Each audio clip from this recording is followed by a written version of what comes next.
네, 지금 이 시간 진짜 2025년도 마지막으로 드리는 주일 예배입니다. 너무 감사하고 이 예배는 또 역사 속으로 사라져서 두 번 다시 돌아오지 않는 날입니다. 2025년을 마무리하는 자리도 하나님의 성전에서 예배드리는 자리 속으로 우리가 들어올 수 있도록 또 주신 직분 속에서 또 새로운 시대 속에 들어갈 수 있도록 내년을 준비하신 하나님 앞에 특별히 이번 주간에 2025년의 마지막과 또 2026년의 새로운 출발과 시작이 함께 있는 주간이에요. 너무나 감사하고 돌아보고 새로운 인생과 여정을 시작하시면서 하나님 앞에 바른 응답으로 시작하는 한 주간이 되시기 바랍니다. 아멘. 너무 소중하고 중요한 시기인 것 같습니다. 오늘 디모데후서 1장입니다. 말씀의 제목은 거룩한 부르심의 소명입니다. 자, 첫 번째 바울의 이 소명 속에 바울이 받은 직분에 대한 근거와 감사에 대해서 기록하고 있습니다. 첫 번째, 바울의 직분 받은 근거와 감사입니다.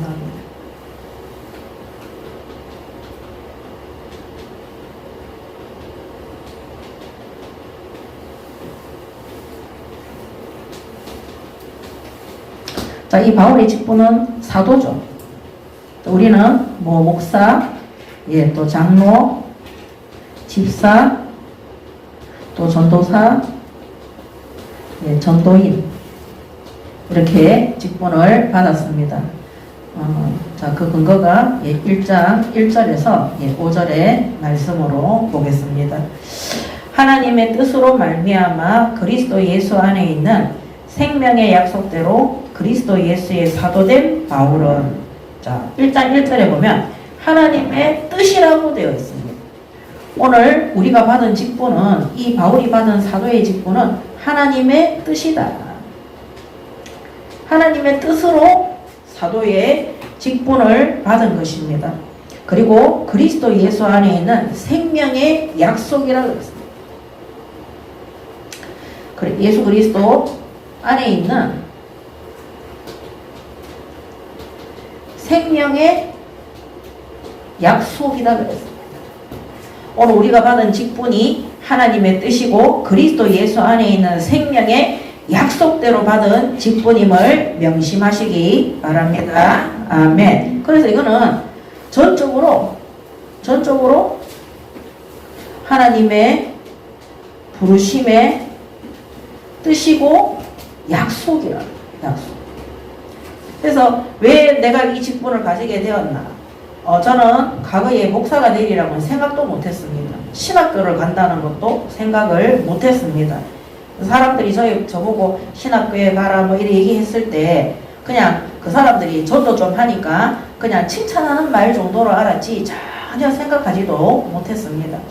근데 어느 날 그 훈련 받으러 가는데 이제 면접을 보는데 대구 은혜교회의 그 목사님이 저를 면담을 하시더니 저보고 이 훈련 시스템이 끝나고 나면은 신학교에 가서 하나님이 받은 은사와 달란트를 쓰라는 거예요. 저는 신학교 간다는 말을 주변의 사람들이 말해도 그냥 무시를 했는데 목사님이 그냥 저보고 왜 여기 가냐고 물어서 그냥 제가 사람들한테 복음 전하고 싶고 보통 그렇게 얘기하잖아요. 복음 전하고 싶고 현장에서 아이들 살리고 싶어서 그럽니다. 이런 말을 했어요. 저는 그런 말을 하는 게 아니라 대부분 그 훈련에 들어가는 사람들이 면접을 볼 때 그렇게 얘기를 해요. 근데 저에게 그런 말씀을 하셔서 저에게 하나님이 주신 은사가 있다. 그렇기 때문에 이거를 졸업하고 신학교에 가서 그 받은 은사대로 달란트대로 쓰임받아라 이렇게 얘기하는데 제가 그 면접을 나와서 그 쭉 서 있는 사람들 먼저 면접 본 사람들한테 찾아가서 다 물어봤다니까요. 뭐라 하던데 이름 물어보고 교회 물어보고 끝이래요. 근데 저한테만 그렇게 하셨더라고요. 근데 시간이 지나면서 진짜 하나님께서 나중에는 목사 사모님을 통해서 그 다음에 모든 상황이 갈 수밖에 없도록 인도해 주시더라고요. 그래서 그러면서 하나님이 저에게 말씀으로 인도해 주셨어요. 내가 너를 불러서 지명하여 불러서 이곳으로 불렀다는 말씀을 주셨어요. 그래서 하나님의 뜻이다. 왜 내가 장로 되었느냐? 그거가 뭡니까? 하나님의 뜻이 왜 이 교회에서, 다른 교회도 있는데 집사 되었느냐, 전도사가 되었느냐, 전도인이 되었느냐? 하나님의 뜻입니다. 그리고 이것이 바로 그리스도 예수 안에 있는 생명의 약속입니다. 그 약속이 우리의 직분을 통해서 하나님이 이루어 가시는 것입니다. 그래서 전적으로 하나님의 뜻이고 하나님의 부르심의 뜻이고 약속인 거예요. 그래서 우리에게 주신 이 부르심의 직분은 하늘로부터 오는 것이기 때문에 사람이 했다가 안 했다가 줬다가 뺏었다가 할 수 없는 부분입니다. 제일 어리석은 사람이 직분 받았는데 조금 어렵고 힘들다고 해서 그거 안 하려고 하고 막 이렇게 하는 거 굉장히 그거는 잘못된 것입니다. 뭐 교회 구역장이나 뭐 이런 거를 놓고 얘기하는 것이 아닙니다. 정식 직분을 받은 자들입니다. 그래서 사도행전 6장에도 보면 스데반과 7 집사가 직분을 받을 때 사도들이 직접 안수했는데 성령으로 지혜와 충만하고 많은 사람들에게 칭찬받는 자들이라 그랬어요. 하나님이 그런 사람들을 뽑아가지고 그런 직분을 주셔서 복음 전파에 이 예수 생명 안에 있는 진리의 복음이 전 세계로 전파될 수 있는 일에 하나님이 은혜를 그 직분으로 주신 것입니다. 1장 1절이거든요.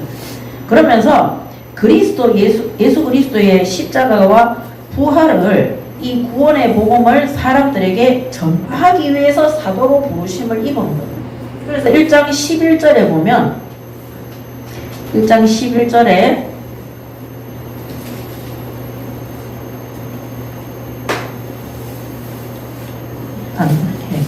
1장 11절에 보면 내가 이 복음을 위하여 선포자와 사도와 교사로 세우심을 입었노라 그래요. 선포자와 사도와 교사로 세우심을 입었다. 하나님이 우리를 복음 전파자, 우리에게 사도의 직분자, 한마디로 결국 구원의 복음을 사람들에게 전하기 위해서 세우심을 입은 겁니다. 이 구원의 복음 전파자로 우리에게 이런 직분을 주신 것입니다. 이것이 바로 우리에게 주신 직분의 근거가 되는 것입니다. 그러므로 구원의 복음을 많은 사람들에게 전파하기 위해서 우리에게 직분자로 하나님이 선택하셨다는 것, 이 사실을 명심하시고 우리에게 주어진 이 직분을 통해서 교회 안에서 권세를 누리게 하고 서열을 정리하기 위해서 주신 직분이 아닙니다. 복음 전파를 위해서. 그래서 오늘 11절에 내가 이 복음을 위하여 선포자와 사도와 교사로 세우심을 입었노라.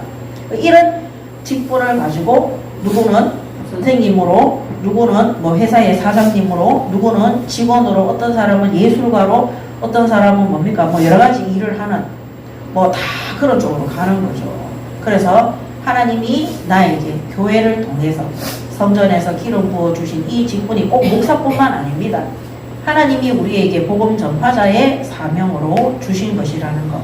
그래서 얼마나 이것이 귀하고 복된 축복인 줄 모릅니다. 그래서 내가 받은 이 직분의 모든 근거가 하나님의 뜻이고 예수 그리스도의 생명 안에 있는 약속이고, 그 다음에 이 예수 그리스도의 십자가의 죽으심과 부활하심, 이 복음 전파를 위해서 하나님이 주신 것이다. 올해 2025년도에 딱 정리하시기 바랍니다. 아멘. 그러면서 바울이 감사해요. 2절에 사랑하는 아들 디모데에게 편지하노니 하나님 아버지와 그리스도 예수 주께로부터 은혜와 긍휼과 평강이 내게 있을지어다.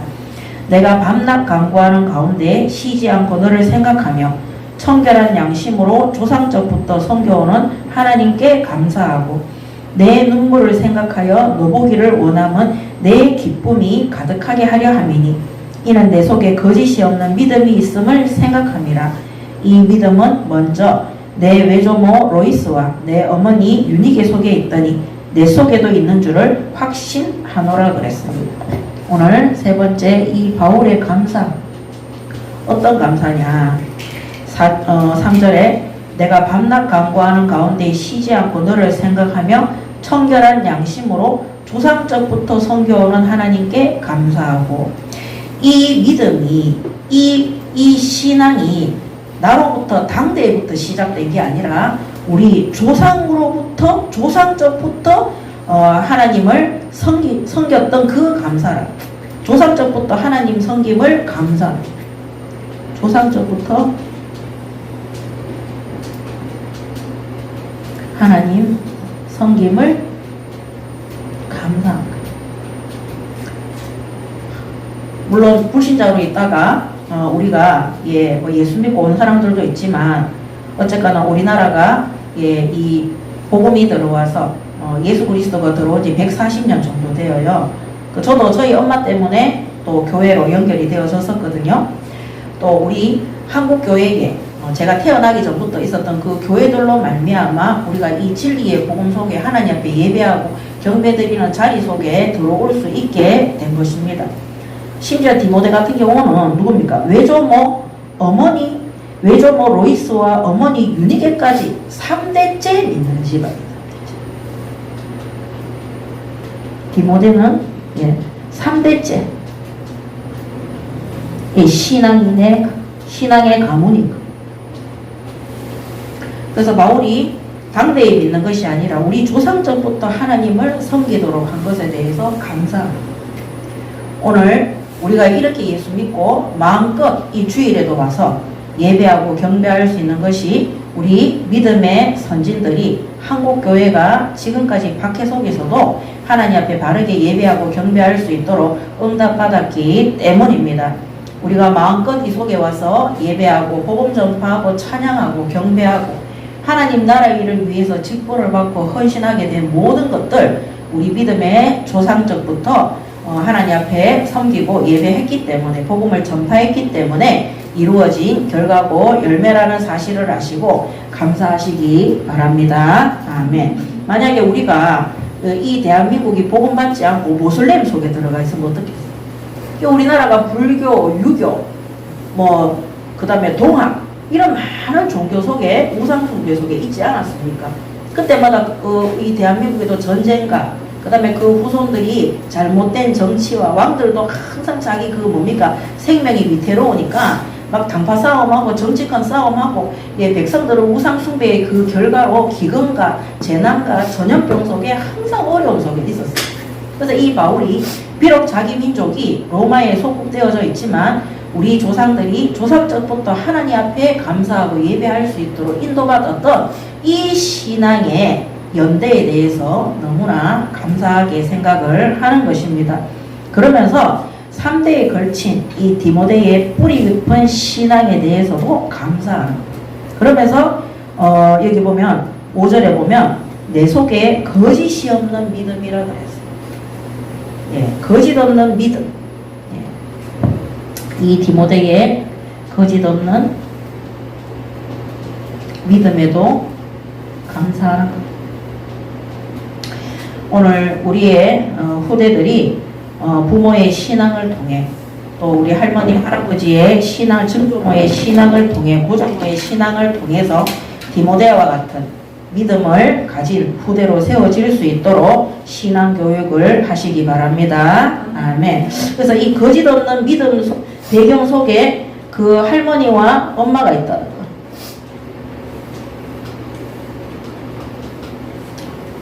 그래서 이 믿음은 먼저 내 외조모 로이스와 내 어머니 유니게 속에 있더니 내 속에도 있는 줄을 확신하노라 그랬어요. 왜냐하면 디모데를 만나보면 이 신앙의 뿌리가 이 애로부터 있는 게 아니라 그 믿음의 조상적으로부터 바르게 된 거예요.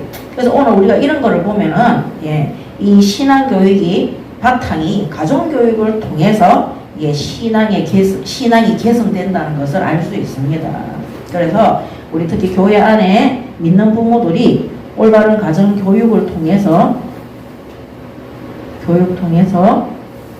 신앙이 디모데처럼 개성될 수 있도록 응답받으시기 바랍니다. 아멘. 우리가 불신앙 하잖아요. 그 불신앙도 개성이 됩니다. 저는 그거 진짜 봤어요. 제가 개척하기 전에 다녔던 그 큰 교회에 많은 권사님과 장로님, 집사님들이 모여서 계속 그렇게 욕을 해요. 근데 중고등부 중학생들은 개념이 없어서 잘 안 그러는데 그렇게 고등학생들이 남의 말, 남의 교회 와서 없는 말 만들어내고 남의 말, 남의 욕하고 그런 거 보면서 내가 야, 저 집안에 저 장모님, 저 권사님의 자녀들이 교회 와서도 똑같은 거 하는 거 정말 많이 봤어요. 이게 너무너무 심각하구나. 오늘 우리가 자녀들 앞에, 후대들 앞에 잘못된 신앙인의 삶을 살았을 때 반드시 그게 교육이 되어져서 개성이 된다는 것. 특히 가정에서. 여러분들이 아셔야 될 우리 교회도 마찬가지인데요. 집에 가서 자꾸 교회 욕하고 목사 욕하고 뭡니까 자신의 불신앙을 자녀들 앞에 계속 욕하잖아요. 그 자녀들 교회 안 옵니다. 말하려고 교회 와서 그런 소리 들으면서 그런 불신앙 속에 아까운 시간들을 보내겠습니까? 그래서 부모가 불신앙해서 부모가 교회에 뭡니까 집에 가서 목사욕, 교회욕, 강단욕, 성도들 욕하다가 그 자녀들이 시험 받아서 떠나는 가정들이 굉장히 많습니다. 저희 교회도 포함입니다. 그래서 반드시 가정교육을 통해서 신앙이 개선된다는 사실을 아시고 오늘 우리 교회에 2026년도에 주일학교 학생들이든 새가족들이 왔을 때 반드시 이것이 교육이 되어지고 개성이 된다는 것. 전에도 말씀드렸지만 구미의 지교회가 무너질 때 우리가 예배 후에 그 중직자들의 불신앙이 제가 전도에서 데리고 왔던 그 새가족들한테 큰 시험거리가 됐어요. 저는 저 때문에 그 사람들이 떠나는 줄 알았어요. 그게 아니었어요. 결론이 그거였어요. 왜 말씀 듣고 포럼할 때는 믿음 고백하고 하더니 그거 끝나고 나서 밥 먹고 식사할 때는 오만 불신앙을 다 하냐는 거예요. 나는 그런 사람들이 믿는 그 하나님 너무 싫다는 거예요. 그 사람들이 싫다는 거예요. 그래서 시험 들어서 떠난 거예요. 시험 들어서. 그래서 오늘 이 모든 것들이 교회에서의 그런 불신앙도 개성이 된다는 것.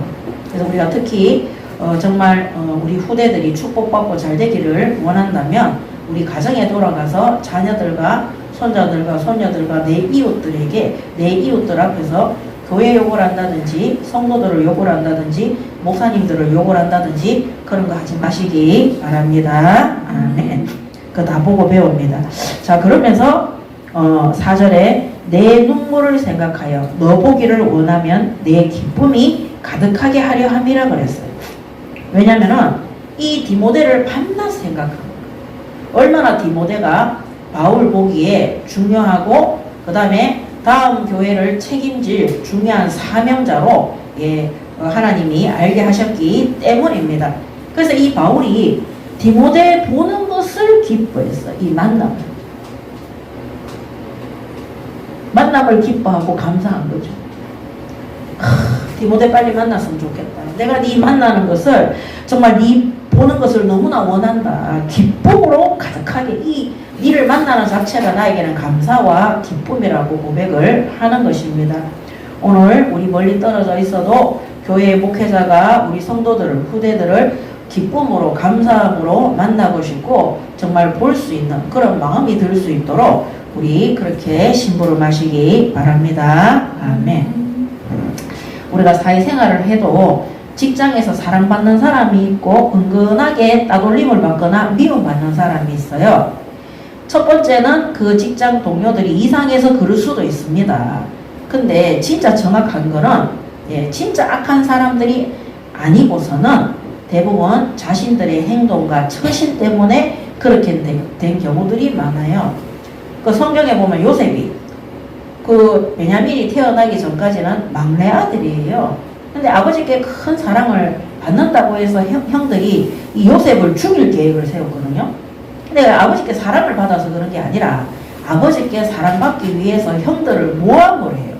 자꾸 일러 바치는 거예요. 따라다니면서. 그러니까 형들이 아버지한테 계속 혼나고 야단맞고 질책을 받으니까 미움의 대상이 되는 거예요. 그러니까 하나님이 아마 요셉이 많이 생각했을 거예요. 형들이 자기를 죽이고 싶어 할 정도로 싫어. 전혀 복음에 유익되지 않습니다. 요셉이 자기 꿈을 하나님이 주신 언약을 자랑하는데 형들이 뭐라 그래요? 자, 저 봐라 꿈꾸는 자가 온다. 오늘 저 때리 죽이자. 이렇게 된다니까요. 그래서 우리가 사회생활이나 가정생활이나 모든 삶 속에서 예수님도 누가복음에 보면 하나님과 사람 앞에 지혜롭고 사랑받더라 이렇게 되어 있습니다. 사랑받으려면은요 정말 우리가 사랑받을 행동과 그 믿음을 실천할 수 있어야 되는 거예요. 맨날 얄미운 짓 하면서 맨날 사람한테 속상하게 만들면서 왜 나는 사랑받지 못하느냐 그렇게 하면 안 되는 거예요. 옛날에 제가 전도회가 사역했던 우리 학부형 중에 한 명이 저보고 자기 아들은 인물이 못생겨서 너무 사람들이 사랑하지 않는다고. 그 제가 얘기했어요. 옷을 좀 사입히라. 그리고 좀 돈에 끼지 말고 좀 투자를 해라. 우리가 이게 뭡니까? 애기들도 보면은 애기들한테 판단하면 안 되지만 못생긴 애가 있고 이쁜 애들이 있잖아요. 근데 예쁜 애들이 또 옷도 잘 입고 있어. 그러면 사람들이 눈길이 어디로 가요? 아유 귀여워 이러면서도 예쁜 애들한테 가는 거예요. 제가 옛날에 우리 그 막내딸을 낳았는데 너무 못생겨가지고 이게 제가 아기를 한 달 만에 안고 교회에 갔는데 목사 사모님 오시더니 아유 그래 고는장 아기 낳았는데 이러면서 아유 보자 이러더니 그래 가더라니까요. 그래서 제가 또 이게 좀 괜찮으니까 막 청년부 애들이 와가지고 막 하면 그때 제가 성도였어요. 신세계 원장님 애기 낳아서 너무 귀엽겠다 이러면서 오더니 엄마가 낫네 이러고 가더라니까요. 우리 시집에 가면요 신우들이요 못생겼다고 맨날 저보고 수술비 모으라면서 견적 많이 나고 맨날 이렇게 얘기했다니까요. 근데 그거를 제가 욕할 수 없는 게 저도 마찬가지예요. 아무래도 모양도 이쁘고 뭐 괜찮은 게 낫더라고요. 근데 그때 우리 학부형은요 애한테 이 아놀드 파마 브랜드 사가지고 옷이 있잖아요. 이 뭡니까 이거 이 팔 굽히는 데까지 짧아질 정도로 입혀요. 보면은 좀 약간 부모 없는 애처럼 그러니까 사람들이 관심이 별로 없는 거예요. 근데 이제 옷도 잘 입고 또 이 애가 또 인물이 괜찮고 이런 애들도 또 제가 전도회가 오면은 막 그런 부모들이 보면 잘 챙겨서 입혀보내요. 그러니까 아무래도 사람들이 관심이 있는 거예요. 괜히 미움받는 게 아닌데 관심이 덜한 거죠. 근데 우리가 사람들과의 관계 속에서 문제가 있을 때는 첫 번째는 이상한 사람들이 워낙 많으니까 그 사람들도 이상한데요. 첫째는 자기 자신을 점검해야 돼요. 내가 어떤 공동체와 단체 속에서 내가 미움을 당하거나 왕따를 당하거나 따돌림을 당하거나 인정을 받지 못할 때는 자기 자신이 어떻게 행동하고 있고 처신하고 있는가 그런 것들을 바르게 해야 되는 거예요. 제가 그 상담사 중에 김호선이라는 제가 지난번에 한 말씀드렸죠.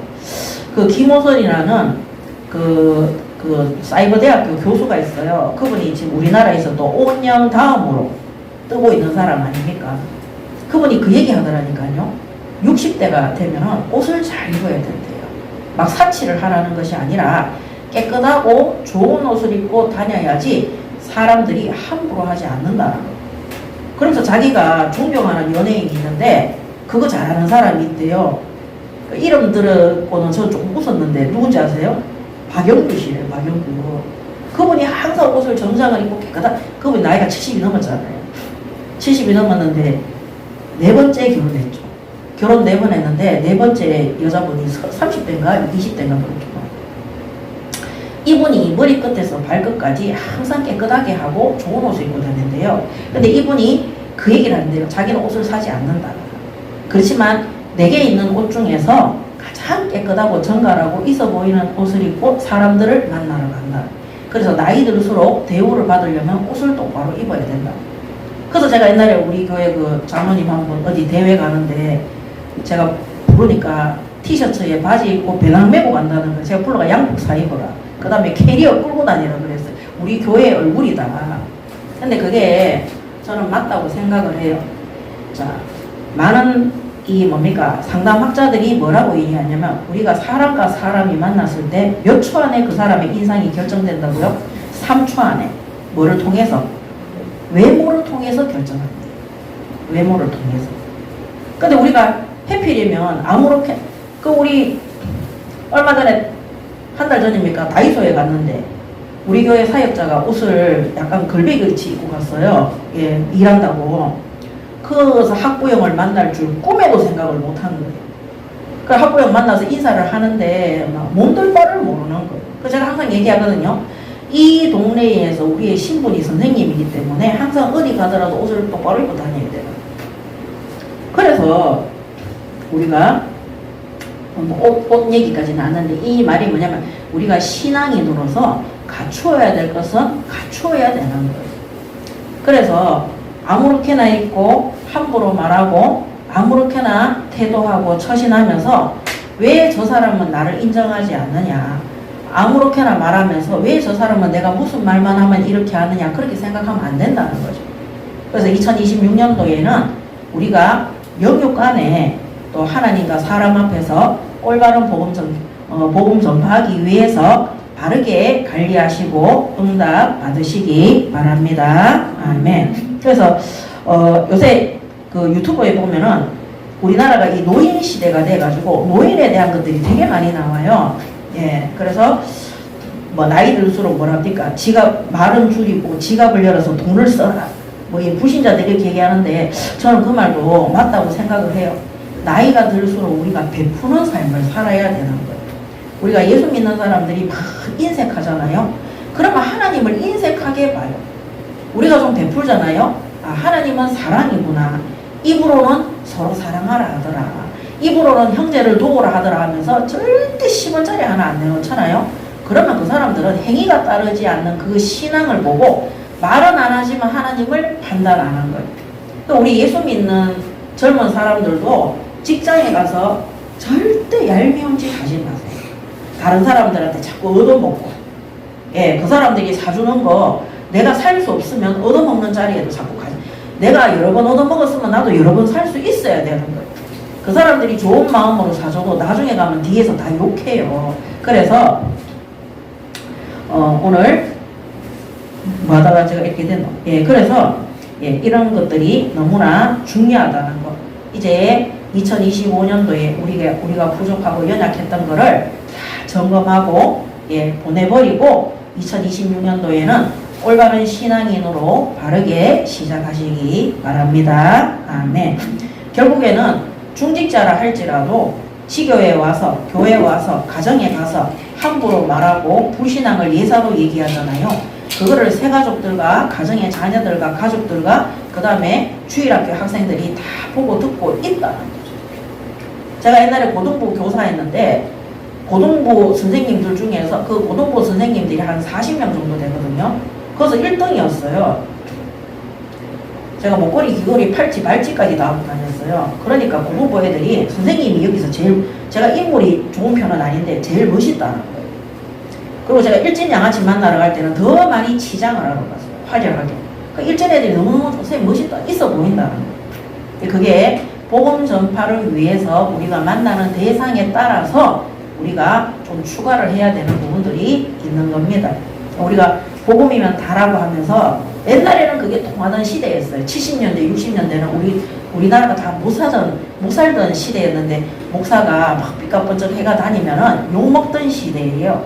그때는 고무신 신고 목사님들도 이 술에 끌고 다니고 이러면 사람들이 청빈하다 이러면서 좋아했어요. 그 지금은 그렇게 해서 제가 만약에 머리 질끈 묶고 여기 월남치마 입고 신발 고무신 비슷한 거 뛸 때 끌으면서 보험 전화로 다니면 불신자들이 야, 예수 믿으면 저래 초라하게 되나? 안 믿어요. 예수 믿으면 말은 안 해도 아, 이 사람이 있어 보이고 기품 있어 보이고 뭔가 능력 있어 보인다. 그렇게 우리가 전달이 돼야 되는 겁니다. 그래서 이런 것들도 가정교육을 통해서 배우는 거라는 거. 그러니까 저는 위기 청소년 사역도 많이 했고 그 다음에 검정고시 아이들 칠 수 있도록도 제가 많이 도왔는데 될 수 있으면 학생들이 고등학교까지는 학교를 다녔으면 좋겠어요. 학교 너무 부적응자라든지 학교에서 뭐 질병이 있어 이런 애들은 학교를 뭐 고등학교 못 갈 수 있는데 우리가 학교 다니면서 배우는 거 되게 많아요. 학교 다니면서 그게 작은 소공동체고 사회생활이잖아요. 거기에서 질서 있게 아침에 가고 수업 시간 마치고 친구들하고 어울리고 도덕을 배우고 선생님들한테 이런 것들을 배우면서 질서를 배우고 꾸준하게 개근하는 이런 것들이 굉장히 중요합니다. 그래서 제가 중학교나 초등학교만 졸업해서 검정고시 첫날 출신자들이 부족한 부분들이 그런 것들. 그리고 학교에서 쓰는 어휘들이 있어요. 상식적인 어휘들을 못 알아듣는 애들도 되게 많아요. 그래서 제가 항상 제가 비전스쿨이나 또 RUTC에서도 검정고시를 중학교만 졸업하고 고등학교 검정고시 치는 애들은 반드시 일반 상식 책을 사서 제가 공부를 하고 외우라고 얘기를 해요. 무식해. 검정고시에는 고등학교 1학년 정도 수준밖에 안 나와요.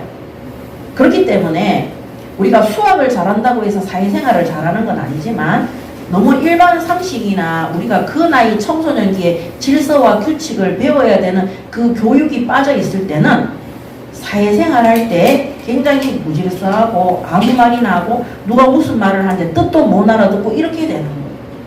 아마 우리가 장모님하고 집사님 때는 저는 고등학교 때 우리가 일반 상식책을 따로 사가 그것도 시험 쳤어요. 그죠? 우리 다 끼고 다녔어요. 한자 이런 것들도 막. 그래서 그때는 우리가 어려운 말들도 속담이나 이런 것들도 잘 알아듣고 이랬는데 요새 우리나라 고등학생들은 학교 다니는데도 무식하다 하거든요. 근데 그런 무식하다는 그 고등학교조차도 졸업을 안 하면 어떻게 되느냐. 그거는 사회생활 할 때 반드시 조금 문제가 오도록 되어 있습니다. 그래서 학교 다닐 때 시간표를 짜고 방학 때 생활기록표를 짜고 이렇게 하잖아요. 그게 나중에 플래너 짜고 이런 거하고도 자기 관리하는 거하고도 굉장히 연결이 돼 있고요. 우리가 학교 다닐 때 국어, 영어, 수학, 사회, 과학, 미술, 음악, 체육회의 안 해요. 우리 음악 시간에 음악 감상도 하잖아요. 그거 굉장히 중요한 거예요. 그래서 이런 교육을 통해서 모든 것들이 개선이 된다는 거. 우리 주변에 학생들 사역하다가 혹시 아이들이 학교 못 다니겠다 아니면은 자기들은 검정고시 치겠다 이랬을 때 우리 어른분들이 끝까지 도우세요. 저는 옛날에 중학생들 위기 청소년 아이들 학교 못 오는 애들 걔들 아침마다 제가 가서 학교에 실어 놨어요. 그러니까 고등학교 가더라니까요. 고등학교 때도 실어 놨어요. 졸업해가지고 전문대를 가는 거예요. 제가 얼마나 기뻤는지. 나중에 그 전문대 졸업해가 취업해가지고 연락 오더라니까요. 그래서 아이들은 검정고시나 학교 안 가고 공부하면 잘할 것 같죠. 지금 검정고시 하다가 지금 여친 남친 만나가 돌아다니면서 이상하게 사는 애들 우리 주변에도 있잖아요. 그래서 이게 교육이라는 것이 다 때가 있고 돕는 것이 너무너무 중요합니다. 그래서 우리가 사역을 할 때도 아이들이 별다른 문제가 없는데 학교를 그만두겠다 할 때 절대적으로 반대하시고 그 아이들이 끝까지 학교 다닐 수 있도록 도와주시기 바랍니다. 아멘. 자, 그 다음에 두 번째는 오늘 복음을 위한 고난을 권면합니다. 디모데에게, 바울이 디모데에게 복음 위해서 고난이 있다. 반드시. 이 고난에 대해서 어떻게 대처해라. 고난을 권면합니다. 1장 6절에서 14절까지.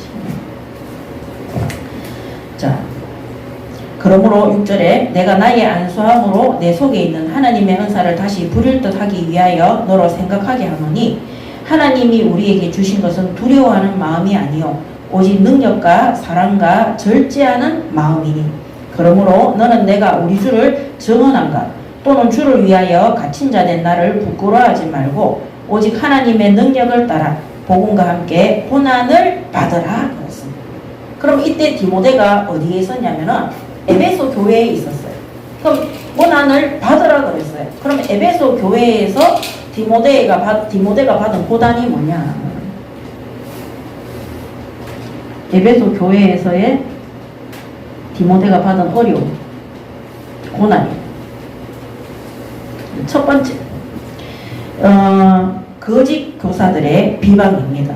그래서 디모데전서 1장에도 보면은 이 거짓 교사들이 다른 말과 다른 진리로 율법을 바꾸고 진리 아닌 딴 말들을 가지고 그 거짓 교사와 이 사도들이죠. 그래서 이런 자들이 하나님의 말씀 진리의 복음을 그대로 전하는 디모데를 갖다가 비난하고 박해했어요. 첫 번째 어려움이 뭐냐? 거짓 교사들의 비난입니다.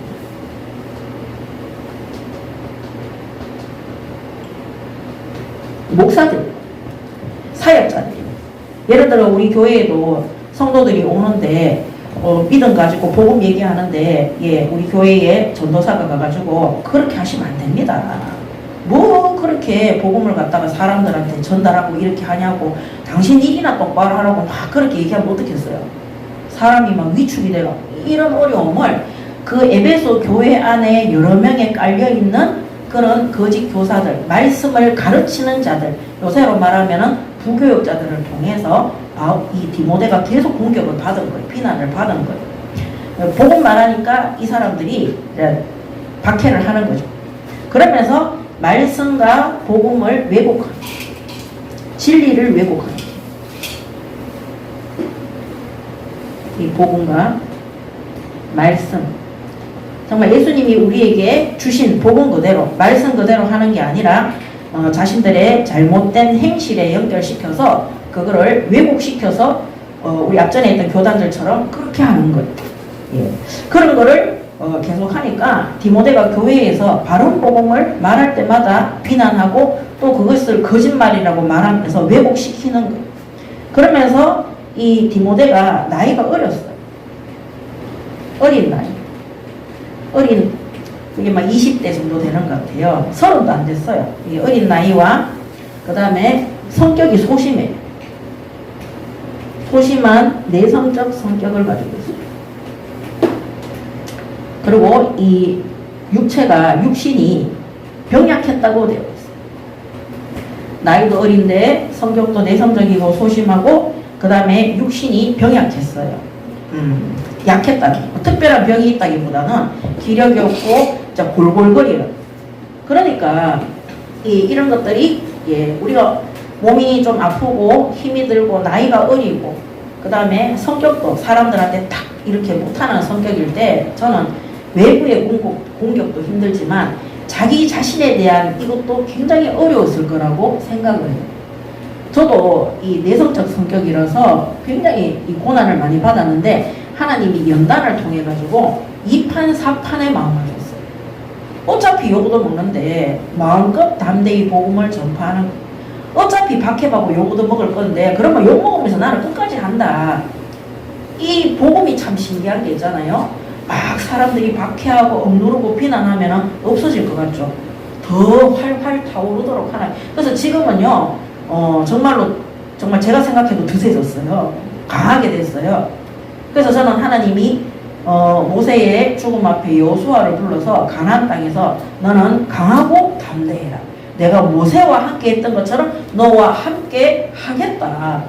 원래 모세가 소심한 사람이에요. 사람 때려 죽은 이스라엘 민족을 위해서 사람 때려 죽였는데 자기가 나중에 그 들통이 났을 때 바로 광야로 미디안 광야로 바로 도망가는 사람이 모세예요. 거기서 완전히 거지처럼 살았다니까요. 그런데 하나님이 모세에게 역사하니까 담대한 믿음을 가지고 하나님이 애국 땅에 가라 했을 때 나는 못한다 그랬다니까요. 저는 말도 못하고 능력도 안 되고 또 자기는 또 뭡니까 범죄자는 그 범죄자로 도망가 있는 상태였잖아요. 그런데 하나님이 모세와 함께 하니까 하나님의 능력으로 말미암아 모세가 광야에서 이스라엘 민족을 완전히 강력하게 끌고 나가면서 지도하는 영적인 지도자로 삶을 리더하는 지도자로 딱 쓰임을 받는 것입니다. 그래서 이런 것들이 디모데에게는 고난이었어요. 근데 이 디모데가 나중에 어떻게 변했는 줄 아세요?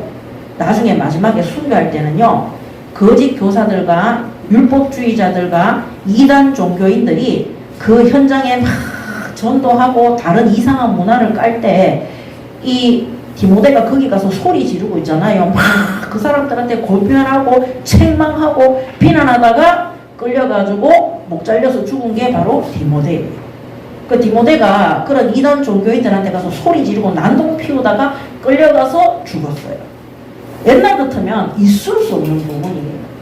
이 복음 전하는데 박해가고 이렇게 하면 너무나 고통스러워 힘들어하던 디모데였는데 하나님이 이런 연단을 통해서 이런 어려움과 그래서 바울이 뭐라 그랬어요? 너는 복음과 함께 고난을 받으라 그랬어요. 복음과 함께. 그래서 복음과 함께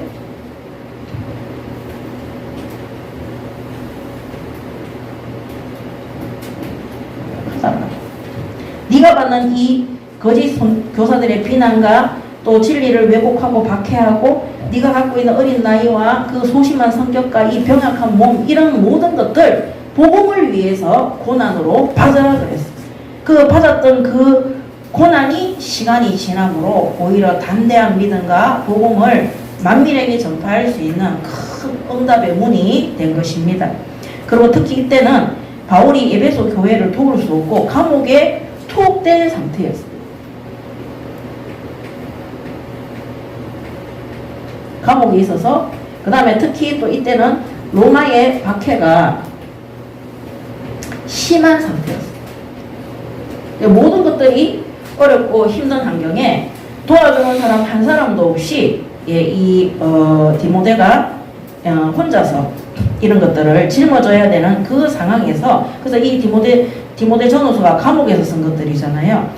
자, 그래서 디모데전서 1장 3절에서 7절에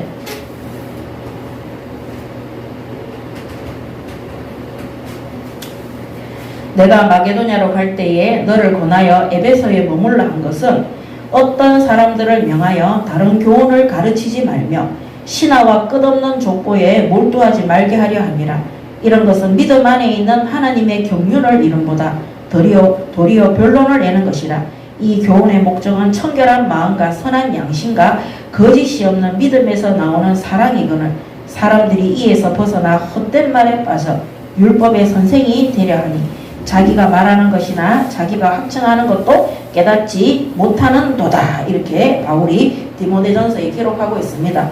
그러므로 이 복음 전파를 위해서 고난을 받아라. 그들은 어차피 이 율법과 이 복음도 구분도 못하고 똥오줌도 구분 못하고 그러고 있는 자라. 끝없는 신화와 족보 그 다음에 뭡니까 다른 교훈을 가르치는 그렇기 때문에 오늘날 이 시대하고 똑같습니다. 계속해서 기독교의 역사가. 그래서 이런 고난들을, 이런 박해를 받아들여라. 자, 그러면서 성령의 역사 속에 들어가기를 원합니다. 7절에 보면 하나님이 우리에게 주신 것은 두려워하는 마음이 아니요 오직 능력과 사랑과 절제하는 마음이니 그랬습니다. 1장 7절에 보면 하나님이 우리에게 주시는 마음은 두려운 마음이 아니에요. 뭐라 그랬습니까? 능력과 사랑과 절제하는 마음. 능력과 사랑과 절제하는 마음이라고 했어요. 이게 뭐냐? 성령 충만 받아라.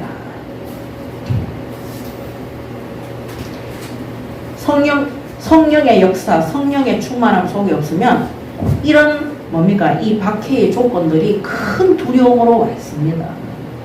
우리가 당장 회사에 가도요, 우리가 성령 충만 안 되잖아요. 당신, 회사에 가서 복음 전하지 마세요. 왜 자꾸 예수 얘기하세요? 막 이렇게 하잖아요. 그럼 심장이 쿵 떨어지면서 막 두려움이 막 오는 거예요. 근데 성령의 충만함을 받잖아요. 아무것도 문제되지 않습니다. 복음을 부끄러워하지 않고, 복음 때문에 눌리지도 않고 오히려 더 담대히 복음을 전파할 수 있는 응답을 받게 되는 거예요. 그래서 여기 1장 14절에 보면은요, 디모데후서 1장 14절에 보면 우리 안에 거하시는 성령으로 말미암아 내게 부탁한 아름다운 것을 지키라. 아멘. 이게 뭡니까? 아름다운 것이 뭡니까? 복음이에요. 이 복음과 함께 고난을 받아라. 이 복음 전파를 위해서 성령의 충만함을 받아라. 성령 안에 성령의 충만함 속에 없으면 우리가 이 사역하는데 박해와 핍박이 들어오거나 나의 부족함과 연약함과 병약함들이 문제가 되면 큰 두려움이 온다. 근데 성령의 역사와 충만함 속에 들어가면 능력과 사랑과 절제하는 마음을 가지게 되는 것입니다. 내년 2026년에는 성령의 충만함으로 이런 믿음과 마음으로 현장을 정복하시기 바랍니다. 아멘. 오직 능력, 오직 하나님의 사랑과 그 다음에 절제가 나옵니다. 절제 이거 진짜 중요합니다. 그래서 이 응답을 성령께서 판단하시고 인도하시고 역사할 수 있도록 성령 세례, 성령 충만 속에 들어갈 수 있도록 응답 받으시기 바랍니다. 아멘. 자, 1장 8절에 보면요. 그러므로 너는 내가 우리 주를 증언한가 또는 주를 위하여 갇힌 자가 된 나를 부끄러워하지 말고 오직 하나님의 능력을 따라 복음과 함께 고난을 받으라. 부끄러워하지 말라 그랬어요. 그래서 세 번째가 뭐냐? 복음 부끄러워하지 마라.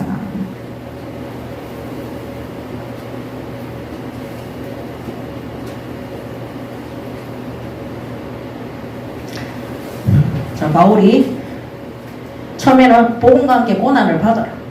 그 다음에 성령 충만 받아라. 세 번째, 복음을 부끄러워하지 마라.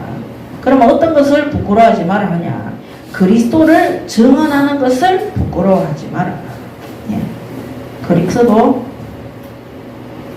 증언하는 거 부끄러워하지 마라. 그 다음에 오늘 여기 말씀처럼 너는 내가 우리 주를 증언함, 그리스도를 증언하는 것을 부끄러워하지 말고, 그 다음에 주를 위하여 갇힌 자 된 나를 부끄러워하지 마라. 바울이 복음 전하다가 감옥에 갇힌 것을 부끄러워하지 마라.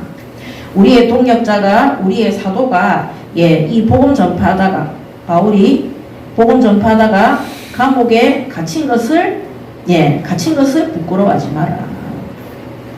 우리가 현장에서 동역자가 복음 전파하는데 그 사람이 박해를 당하거나 피해를 받거나 아니면 내쳐질 때 나도 조심해야 되겠구나. 저 사람 왜 쓸데없이 복음 전하다가 저렇게 됐지? 그렇게 부끄러워하지 말라는 거예요. 오히려 기뻐하고 자랑하세요. 나도 못 전하는 이 복음을. 저 사람이 저 조롱과 박해 속에서도 복음 전파하다가 피해를 입었구나. 그런 믿음의 선진들 때문에 복음이 여기까지 온 거예요. 그래서 복음 전파하다가 바울이 범죄자가 돼서 감옥에 갇힌 것도 부끄러워하지 마라. 자, 그러면서 복음과 함께 고난받는 것을 부끄러워하는 자에게는 반드시 심판이 있습니다. 예. 복음과 함께 고난받는 것을, 복음 때문에 고난받는 것을 부끄러워하면은 반드시 심판이 있습니다. 고난을 부끄러워합니다.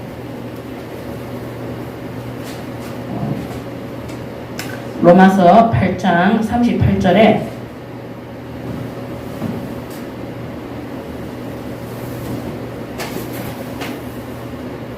로마서 아닙니다. 마가복음 8장 38절에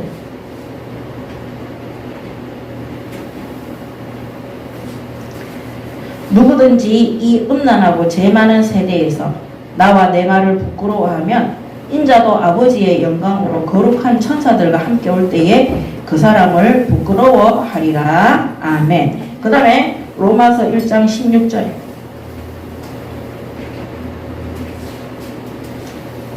내가 복음을 부끄러워하지 아니하노니 이 복음은 모든 믿는 자에게 구원을 주시는 하나님의 능력이 됨이라.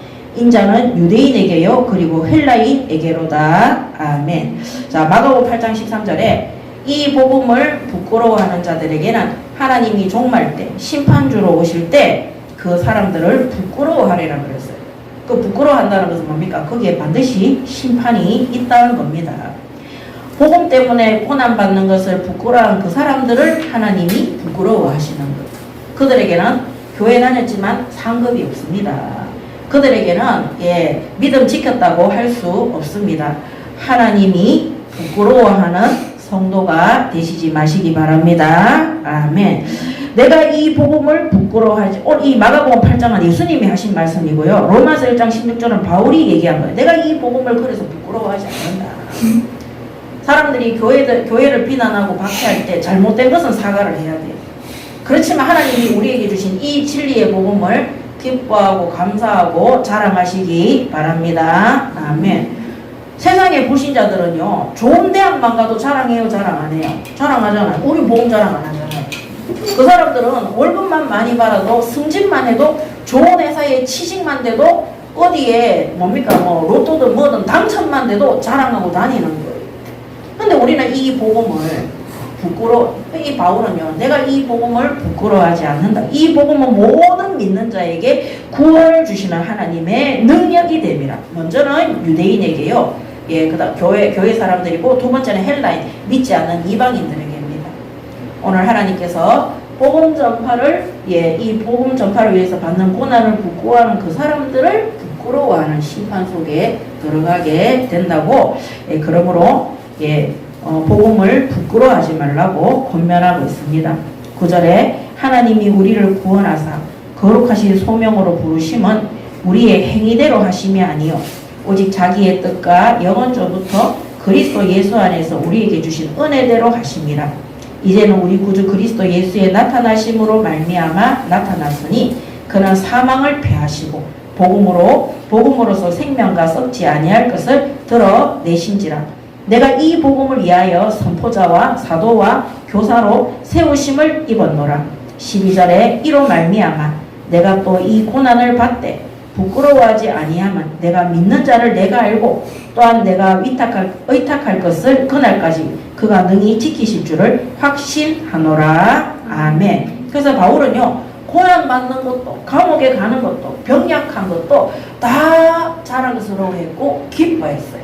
복음 전파를 위해서 하나님이 내게 주신 뭐라 그랬어요? 혜택이라 그랬어요. 혜택. 망한 것이 아닙니다.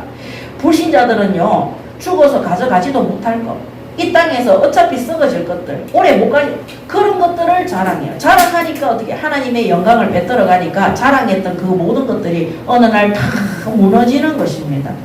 오늘 우리가 자랑할 것은 내가 받은 구원, 진리의 복음밖에 없습니다. 아멘. 2026년도에 복음만 자랑하는, 내가 받은 구원만 자랑하는 올바른 신앙인들이 되시기 바랍니다. 아멘. 세 번째 결론.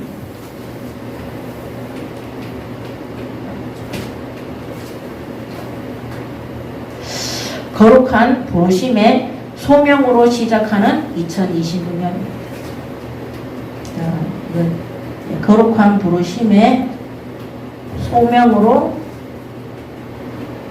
시작하는 2026년입니다. 우리에게 주신 직분으로, 우리에게 주신 복음으로 시작하는 겁니다. 자, 1장 9절에 하나님이 우리를 구원하사 거룩하신 소명으로 부르심은 우리의 행위대로 하심이 아니요 오직 자기의 뜻과 영원 전부터 그리스도 예수 안에서 우리에게 주신 은혜로 하심이라 그랬어요. 오늘 하나님이 거룩하신 소명으로 우리를 부르심은 우리의 행위가 아니라는 거예요. 영원 전부터 하나님의 뜻이고 영원 전부터 그리스도 예수 안에서 우리에게 주신 은혜대로라 그랬어요. 결국 구원받은 성도는 누구에게 속해 있는 겁니까? 하나님께 소속되어 있어요. 하나님께 소속된 사명으로 2026년을 시작하시기 바랍니다. 아멘. 그래서 우리는 1장 9절이죠. 세상에서 구별되기.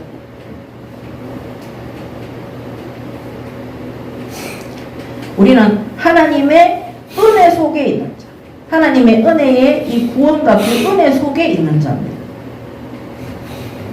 그래서 오늘 우리가 붙잡을 소명과 사명은 하나님께 예수 그리스도로 말미암아 소속되어져 있는 하나님의 은혜 아래에 있는 받은 직분과 사명 가지고 심부름하는 교회라는 사실을 명심하시기 바랍니다. 아멘. 그래서 거룩한 소명으로 부르심을 입은 우리는 우리의 행위대로 받은 것이 아니라 하나님의 은혜로 구원받아서 하나님께 속한 것, 하나님께 소속되어져서 세상과 구별되어진 삶을 살아가는 겁니다. 그래서 우리의 이 소속이 어딘지를 분명하게 하시고 세상의 법과 세상의 뜻을 따라가지 말고 진리를 따라가시고, 진리가 복음이에요.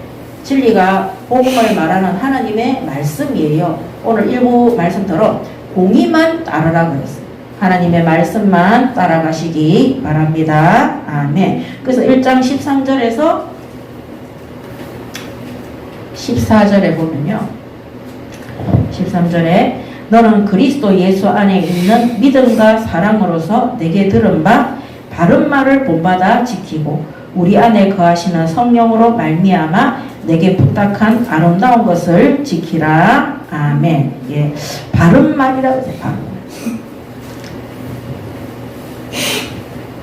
진리. 진리는 뭡니까? 복음. 이 진리의 복음을 지키. 하나님의 말씀을 지키라. 그 다음에 내게서 들은 바른 말을 본받아 지키고 그 다음에 우리 안에 거하시는 성령으로 말미암아 내게 부탁한 아름다운 것을 지키라 그랬어요. 내게 부탁한 아름다운 뭡니까? 이것도 맨날 진리의 복음. 그래서 이 뭐냐 복음 전파하라. 복음 전파. 이 사실을 하나님이 지구상에 주신 최고의 아름다운 말 복음입니다. 이걸 지키는 것은 복음을 땅끝까지 전파하는 증인이 되는 것입니다. 그래서 이 바른 말과 아름다운 말을 전파하고 심부름하는 일에 응답받는 2026년이 시작되시기 바랍니다. 아멘. 이게 거룩한 부르심의 소명이에요. 그 다음 세 번째는 15절부터 18절입니다. 여기 보면 배신자하고 충성하는 자, 배신하는 자, 충성하는 자. 1장 15절에서 18절에 보면 바울이 배신자랑 그 다음에 충성하는 자. 자, 우리가 교회에서 교회에서 문제를 일으키고 그 다음에 배교, 복음을 버리고 다른 길로 가는 그 배교라는 것이 뭐 신천지라고 한다고 하는 것도 배교일 수도 있지만은 내가 교회 다니는 성도인데 하나님보다 물질이나 세상이나 다른 것들을 더 믿고 의지하고 우상 숭배하는 그것도 배교예요. 배신자입니다. 그 이들의 행위는 교회를 무너뜨리고 첫 번째는 자기 자신이라는 교회를 무너뜨리고 가정교회를 무너뜨리고 지역교회를 무너뜨리고 교회 공동체 전체를 무너뜨리는 데 심부름하는 배신자들이 바울이 남의 욕을 하는 것이 아닙니다. 분명히 교회 안에 그런 자들을 구분해서 성도들이 미혹당하지 않고 시험에 들지 않고 교회가 분열되지 않도록 디모데가 에베소 교회 안에 들어와 있는 그런 자들을 분별해서 처리를 해야 되는 거예요. 자, 그래서 15절에 아시아에 있는 모든 사람이 나를 버린 이 일을 내가 안하니 그 중에는 부겔로와 히모겐 걔네도 있느니라. 원하건대 주께서 오네시보로의 집에 긍휼을 베푸시옵소서. 그가 나를 자주 격려해주고 내가 사슬에 매인 것을 부끄러워하지 아니하고 로마에 있을 때에 나를 부지런히 찾아와 만났습니다. 원하건대 주께서 그로 하여금 그날의 주의 긍휼을 잊게 하여 주옵소서. 그가 에베소에서 많이 봉사한 것을 내가 잘 아느니라. 자, 첫 번째, 이 배신자는 에베소 교회 안에 있는 거짓 교사들과 악행을 일삼는 자들, 한마디로 배교하는 자. 배교하는. 아까 말씀드린 것처럼 교회에서 우상 숭배하는 이 에베소 교인들 중에 이 교인들 속에는 뭐 가르치는 자들, 그런 아까 사역자들이 있는 거죠. 자, 이런 자들의 이름을 올렸어요. 2000년 동안 이 이름이 지금 기록되어져 와 있습니다. 그래서 우리 사랑하는 하원교회 성도분들은 우리 교회에서도 이거 하다가 나왔던 사람들에 대해서 제가 얘기할 때 그 사람들 욕을 하는 게 아니에요. 우리도 그렇게 될까 점검해야 돼. 우리가 그렇게 빠지지 않도록 점검해야 돼. 그 다음에 그런 자들을 주의하고 내 가까이 있는 사람들한테 알려줘야 돼요. 권면도 해야 되지만요. 이 사람들한테 권면을 받아들이지 않는 자들이 있어요. 어제도 그런 일이 있었어요. 권면을 안 받아들여요. 사람이 하나님의 말씀을 전달하면 비웃어요. 그리고 그거를 아주 수준 낮은 것처럼 얘기해요. 본인의 생각이 옳고 맞다고 생각하는 거예요. 차단해야 돼요.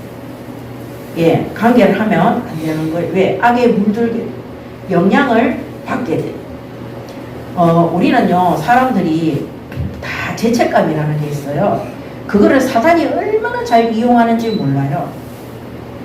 우리가 실수 안 했는데도 네 지난번에 그렇게 말했던 게 잘못된 거야 이렇게 얘기하면 별로 잘못 안 했는데도 내가 그렇게 해서 그 사람이 시험 들고 자기도 모르게 그렇게 생각하는 게 인간이에요. 그래서 우리를 판단하고 정죄하는 건 하나님이 하셔야 돼요. 그래서 악한 말을 하고 시험 들 말을 하고 나를 시험 들게 하고 교회를 어지럽게 하고 무너뜨리려고 하는 자들의 말들을 들어서도 안 되고 그런 자들에 대해서 주의를 시켜요. 이 두 사람이 바울을 모함하고 끊임없이 대적하고 심지어 뭐라 그랬어요? 아시아에 있는 모든 사람이, 이거는 이제 아시아에 있는 에베소 교회를 얘기해요. 에베소 교회에 있는 모든 사람, 이 모든 사람이라는 것은 바울이 그 정도로 충격을 많이 받은 거예요. 그 교회 전체가 그런 건 아닌데 모든 사람이 나를 버리니, 그럼 바울 말대로 하면 에베소 교인 전체가 바울을 버렸다 이 말. 그게 근데 딱 두 사람만 얘기하잖아. 그 에베소 교인들 전체를 얘기할 정도로 이 사람들이 막강하게 바울을 대적하고 버린 일이 유명한 거예요. 그래서 바울이 그 두 사람의 이름을 딱 얘기를 한 겁니다. 그러면 이런 이름이 우리가 전달되어졌을 때 이 사람들과의 만남이나 상관하는 것들을 끊어야 돼요. 저 옛날에 제가 전도해가지고 복음 전했는데 그거 이용해가지고 계속 불신하고 모함하고 그거 계속 있으니까요. 제가 나중에 영적으로 육적으로 도태되고 사람 이상하게 되더라고요. 인간관계 그거 별로 좋은 거 아닙니다. 제가 다 끊어냈어요. 일단 제가 살겠어요. 그 더러운 불신앙의 말들을 안 들으니까, 그 남 욕하는 말 안 들으니까, 그 더러운 자기 생각대로 판단하는 거 그거 안 들으니까 제가 하나님 앞에서 바르게 설 수 딱 있더라니까요. 이거는 제가 편을 가르는 게 아닙니다. 앞으로 신앙생활 하실 때 저라도 하나님 앞에서 성도들을 시험 주고 악한 말을 하면 끊어내시기 바랍니다. 아멘. 그래서 진리 아닌 배교한 사람들, 자신을 믿고 세상 것을 가지고 와서 복음과 진리를 변질시키고 교회 안에 교회를 여러분, 치교회가 아무것도 아닌 게 아니에요. 치교회 그 교회를 무너뜨리는 그 사람들은 하나님 앞에 심판받습니다. 교회를 자꾸 무너뜨리고 성도들을 시험 들게 하고 새가족들을 시험 들게 하는 사람들은 이거 우상 숭배하는 자들이에요. 하나님 뜻에 순종하는 자들이 아닙니다. 그래서 정말 말씀드리지만 어불리지 마시기 바랍니다. 자, 그러면서 오네시보로에 대해서, 오네시보로의 뜻이 뭐냐면요,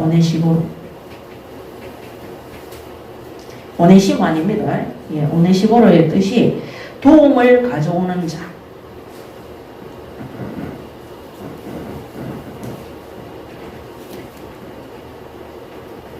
자, 이 사람은 바울이 에베소 지역에 있을 때 바울이 직접 복음 전해가지고 구원받아가지고 에베소 교회의 교인이 된 사람이에요.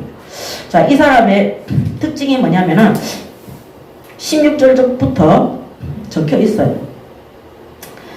그가 나를 잘 격려해주고 바울을 위로한 사람이에요.